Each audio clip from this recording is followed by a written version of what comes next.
وہ یہ رائے دیتے ہیں،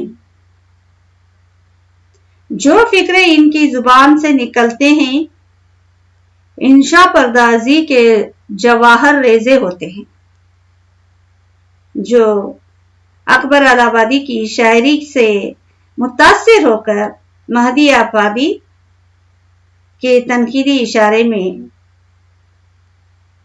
اشارہ کرتے ہیں۔ اسی طرح نیاز فتح پوری اردو ادب کے معروف نقادوں میں شمار ہوتا ہے۔ وہ اپنی ایک تحریر میں فرماتے ہیں، ہم شفق کی رنگینیوں سے متاثر ہوتے ہیں اور اس کا اظہار کرتے ہیں۔ یہ بھی شعر ہے۔ ہم جب آسمان میں قوس و خزر کو دیکھتے ہیں اور بے اختیار کلمات تحسین زبان سے نکل جاتے ہیں، یہ بھی شعر ہے۔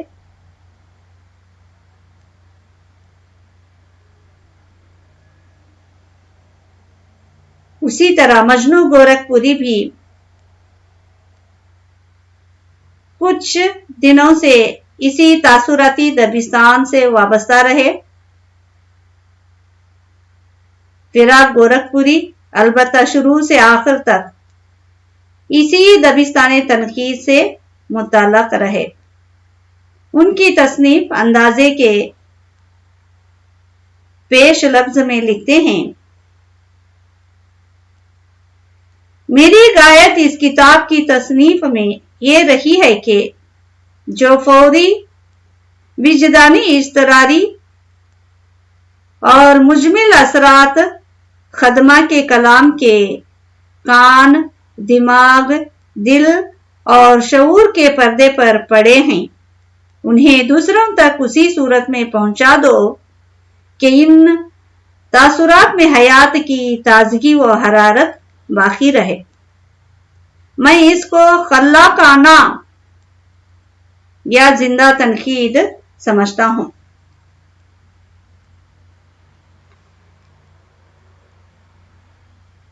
عبدالرحمن بجنوری کے تصنیف میں جو محاسن کلام غالب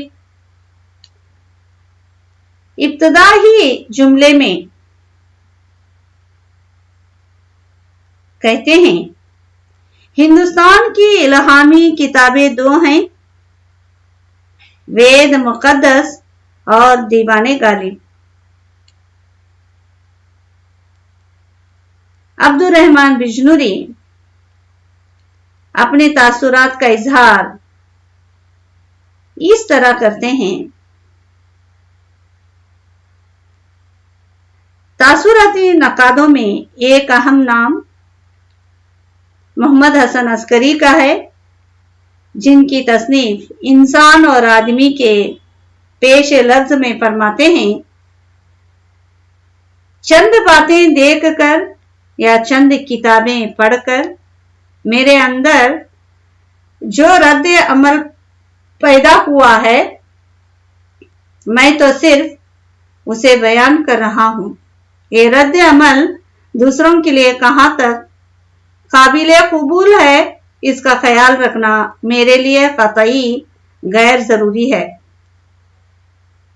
تو اسی طرح پروفیسر رشید احمد صدیقی اردو کے معروف انشا پردازوں میں شمار ہوتا ہے۔ ان کے تمام تحریروں میں جو چیز قاری کو بطور خاص اپنی طرف مبذول کرتی ہے، وہ ان کا پرلطف اور حسب ضرورت طنز آمیز انداز تحریر ہے۔ انہوں نے متنوع موضوعات کا انتخاب کیا، ان میں تنقید بھی شامل ہے، جس کا نمونہ یہ ہے۔ وہ کہتے ہیں، شاعر کی زبان سے عالم بے خودی میں ایک ترانہ نکل جاتا ہے جو سامعہ سے